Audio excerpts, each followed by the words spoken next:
Well, good afternoon, everyone. I'm Grant Fox. I'm the Communications Director at the Democratic Party of Virginia. Thank you all for joining today. And we'll start it off with our Chairwoman, Susan Zwecker. Good afternoon, everybody, and thank you for being with us. Virginia has some of the best public schools in America. And central to that is an environment where every Virginia student can walk into a classroom knowing they'll be accepted and valued for who they are. A quality public education is one of the most important things we can invest in for the future of our country and our economy. But there are deep inequities, inequalities in our school system. Students across the Commonwealth attend class in buildings in desperate need of repairs. Many lack access to broadband at home, making homework and studying a struggle. And our teachers are devastatingly underpaid. If you look at the average teacher pay compared to the average pay of all residents, Virginia ranks last among the 50 states. Now, Democrats have plans to fix these problems. And today we're going to hear from two leaders, Delegate Schuyler Van Valkenburg, an Henrico Public Schools teacher, and Atusa Reeser of the Loudoun County School Board. They're going to talk about what Democrats have accomplished and what, when Terry McAuliffe is elected governor, what he and they will do together for Virginia schools. Unfortunately, Republicans have stood opposed to efforts to invest in our public schools. Instead of joining Democrats to raise teacher pay, Republicans voted against pay raises. Instead of voting for the American Rescue Plan, Republicans rejected it. And Glenn Youngkin called these investments unnecessary. And instead of putting forward their own plans to improve our public schools, Youngkin and the Republicans are spearheading a movement to demonize school boards, divide our communities, and scare people with made-up controversies about school curriculums. Glenn Youngkin's fear-mongering and hypercharged rhetoric is just a distraction from the fact that he has no education plan. Instead of putting forward a plan to invest in Virginia's public schools to make them the best in the country, Youngkin has spent his campaign attacking our schools and teachers. He's threatened to defund public schools if they don't follow his political agenda. This is absolutely reprehensible.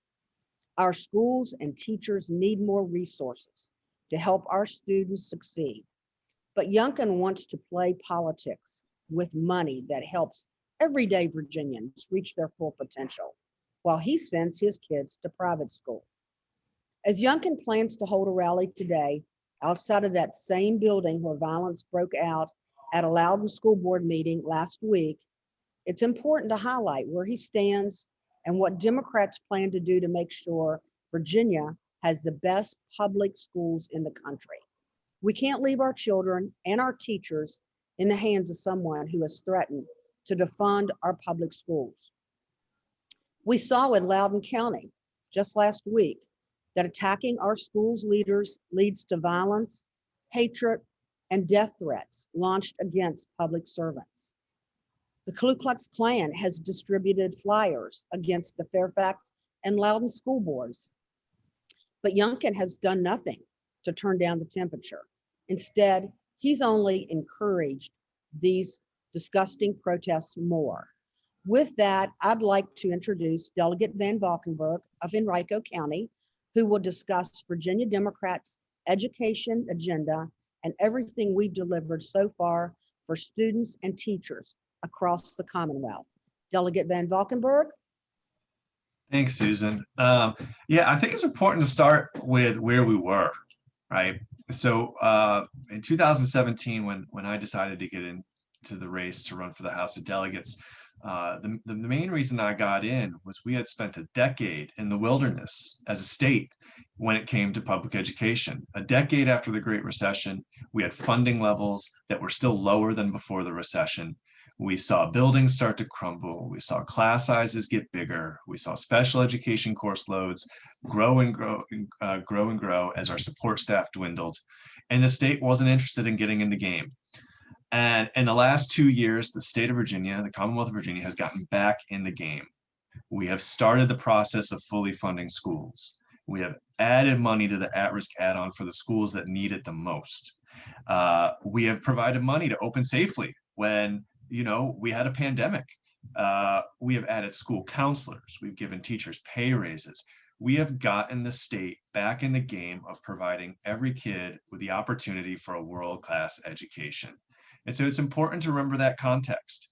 And it's important to recognize that we were doing that for all Virginians at all levels. So when you think of some of the policy achievements of the last 2 years, we're talking about early education, a broad expansion of early education when kids most need to be in a classroom, where the science shows that kids learn,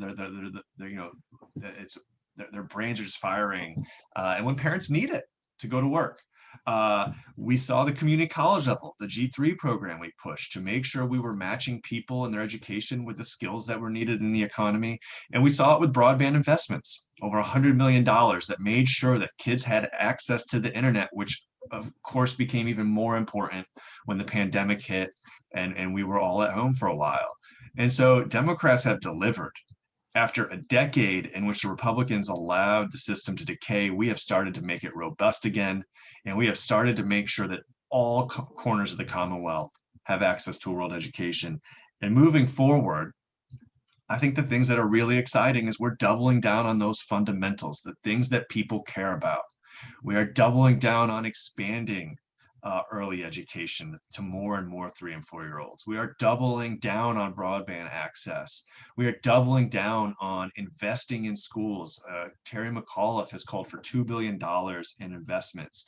We are using the American Rescue Plan money that Republicans didn't vote for and that Youngkin considers sad and unnecessary. We are using that money to invest in schools and school infrastructure. And it's an exciting time to look at where the Commonwealth is going in education, the things that people care about, rather than the divisive policies that we are seeing coming from the other side, because they never have and they never will run on properly funding and ensuring a world-class education for all students.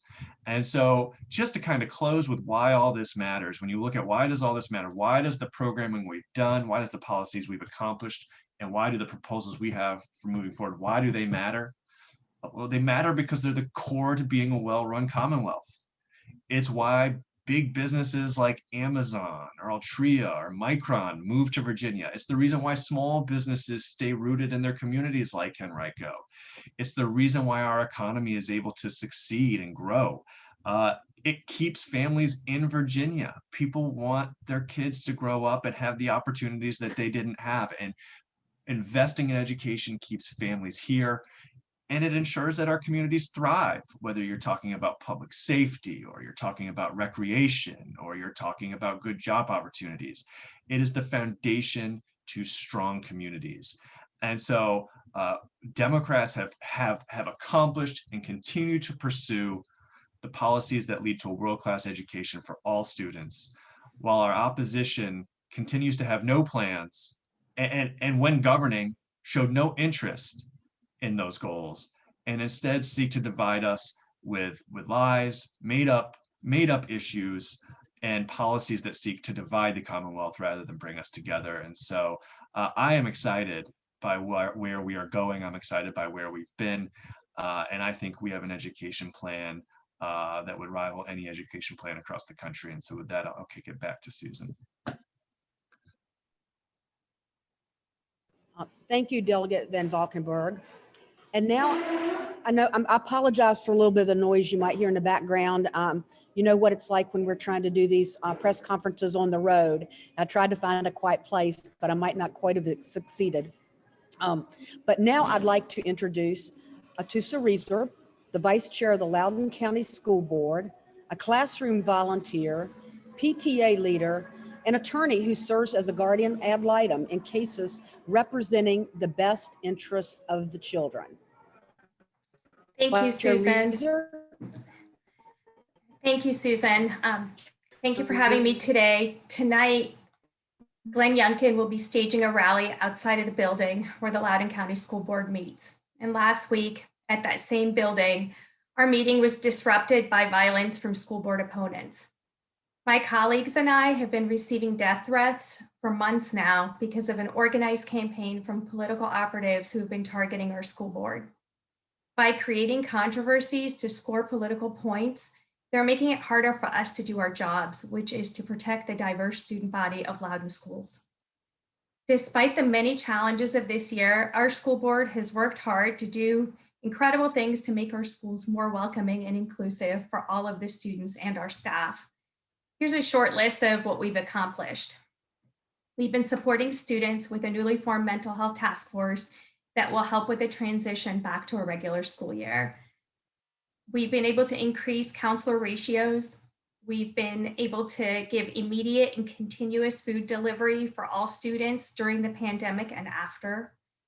We provided stipends for our frontline educators and staff during the COVID crisis. We were able to provide step increases and pay raises.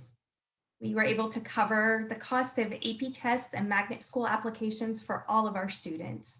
We're working to increase core educational opportunities, including considering foreign language and arts magnet programs. We've been examining early literacy in preschool programs to ensure every child has a strong foundation, as the delegate talked about, because we know that the success of children starts very early and depends on whether they have literacy by the time they've reached early elementary school age. We have to make sure that we can continue this progress, and I believe the only way to do that is to elect Democrats up and down the ballot who are committed to investing in and strengthening our public schools.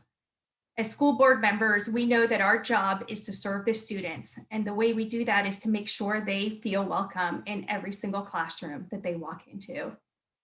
What Youngkin and opponents of the school board failed to see is that we need proactive policies in place to protect students before they're bullied and ostracized, whether it's because of their race or their faith, their sexuality, or their gender.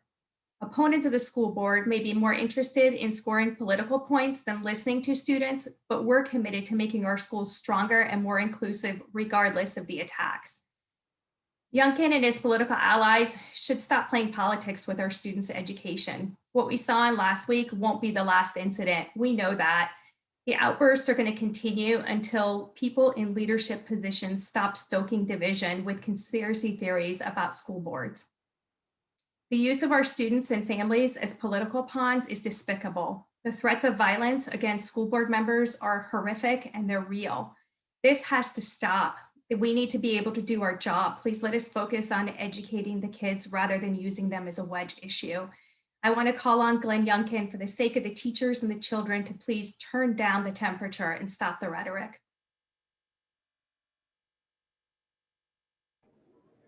Susan, with that, I should turn it back over to you. Thank you, Vice Chair Reeser, and also Delegate Van Valkenburg for being here with us today to talk about education and what we're facing. Grant,